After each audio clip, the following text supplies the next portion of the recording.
అధికార అండతో 5,000 కోట్ల రూపాయలు విలువ చేసే భూములను కబ్జా చేయటమే కాకుండా ఆ భూముల్లో అక్రమ నిర్మాణాలను మొదలుపెట్టింది గీతం యూనివర్సిటీ. ప్రభుత్వ భూములను కాపాడాల్సిన సీఎం చంద్రబాబు తన బంధువు ఎంపీ భరత్ విశాఖ నడిబొడ్డున 55 ఎకరాల భూమిని కట్టబెట్టారు. ఈ భూమిపై కోర్టులో వివాదాలు నడుస్తుండగానే నిర్మాణాలను చేపడుతున్నారు.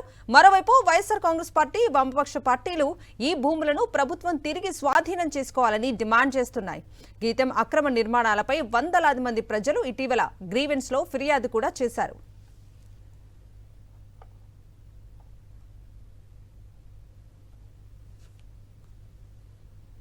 గీతం యూనివర్సిటీలో జరుగుతున్న అక్రమ నిర్మాణాలపై మరిన్ని వివరాలు మా ప్రతినిధి నాయుడు అందిస్తారు. గీతం యూనివర్సిటీ 5,000 కోట్ల రూపాయలు విలువ చేసే ప్రభుత్వ భూములను కబ్జా చేయడమే కాకుండా దర్జాగా అందులో అక్రమ నిర్మాణాలను చేపడుతుంది. కూటమి అధికార బలంతో ఈ అక్రమ నిర్మాణాలను చేపడుతున్నప్పటికీ కూడా అధికారులు అటువైపు కన్నెత్తి చూసే ప్రయత్నం కూడా చేయలేదు. ఈ 5,000 కోట్ల రూపాయలు విలువ చేసే భూములను ప్రభుత్వం స్వాధీనం చేసుకోవాలని అనేక పోరాటాలు జరుగుతున్నప్పటికీ కూడా కనీసం ప్రభుత్వంలో చలనం కూడా కనిపించలేదు. ఈ 5,000 కోట్ల రూపాయలు విలువ చేసే 55 ఎకరాల భూముల్లో పెద్ద పెద్ద జేసీబీలతో గ్రౌండ్ ఫ్లోర్లో వర్క్ నిర్మాణ పనులను చేపట్టారు. దీని మీద వైఎస్ఆర్సీపీతో పాటు విపక్ష పార్టీలన్నీ కూడా పెద్ద ఎత్తున ఆందోళన చేస్తున్నాయి. చంద్రబాబు నాయుడు, లోకేష్, బాలకృష్ణ బంధువు అయినంత మాత్రాన వేల కోట్ల రూపాయలు విలువ చేసే ప్రభుత్వ భూములను అప్పనంగా కట్టబెడతారా, దొడ్డిదారిలో జీవీఎంసీలో క్రమబద్ధీకరణ చేస్తారా అనే విమర్శలు కూడా వినిపిస్తున్నారు. అయినప్పటికీ కూడా ప్రభుత్వం ఏమాత్రం లెక్క చేయకుండా అడ్డదారిలో ఎంపీ భరత్కు 5,000 కోట్ల రూపాయలు విలువ చేసే భూములను బహుమానంగా ఇచ్చింది. ఇప్పటికే ఈ భూములను ప్రభుత్వం వెనక్కి తిరిగి తీసుకోవాలంటూ ప్రజలు కూడా విశాఖ చరిత్రలో ఎన్నడూ లేని విధంగా వందలాది మంది వెళ్ళి గ్రీవెన్సీలో ఫిర్యాదు చేశారు. అలాగే అధికారులు తక్షణమే స్పందించి ఈ భూముల మీద చర్యలు తీసుకోవాలని చెప్పి ఆ గ్రీవెన్సీలో పేర్కొన్నారు. అయినప్పటికీ అధికారులు కూడా అలాంటి చర్యలు ఏమీ చేపట్టకపోగా ఈ అక్రమ నిర్మాణాలను ప్రోత్సహించే విధంగా వ్యవహరిస్తున్నారు. ఒకవైపు గీతం యూనివర్సిటీకి వేల కోట్ల రూపాయలు విలువ చేసే భూములను అప్పనంగా కట్టబెట్టడంతో పాటు తమ బినామీలకు 99 పైసలకే వేల కోట్ల రూపాయలు విలువ చేసే భూములను కూడా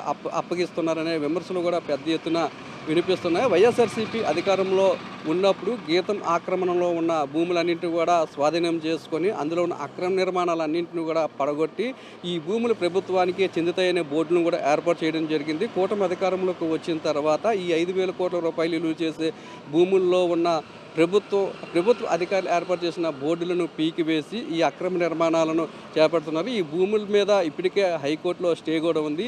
హైకోర్టు స్టేని కూడా ఏమాత్రం లెక్క చేయకుండా నిర్మాణాలను చేపట్టారంటే గీతం యాజమాన్యం ఎంతవరకు బరి తెగించిందనే విషయం అయితే మనకి స్పష్టమవుతుంది. ఏదేమైనప్పటికీ కూడా కూటమి అధికారంలోకి వచ్చిన తర్వాత తమ వాళ్ళకి విశాఖ నగరంలో వేలాది కోట్ల రూపాయలు విలువ చేసే భూములను పప్పు బెల్లాల్లాగా అప్పగిస్తున్నారని అయితే విమర్శలు అయితే వెల్లువెత్తుతున్నాయి.